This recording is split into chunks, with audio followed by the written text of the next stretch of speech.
Oh, Nigerian card, yeah. Negodi. Oberifa, 3,500. A plate in 35. I got one over there. I got them do. What do you mind? The earlier we realize this, the earlier every one of you realizes, the better it will be for us. That Nigeria is not for us. You be mumu, you call that. They never show you say you be mumu. Yeah, old man. Yeah, nah. Wait here, moiso. And what are you now? Wait here, Jesus.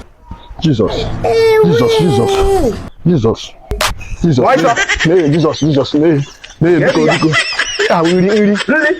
Really, I saw.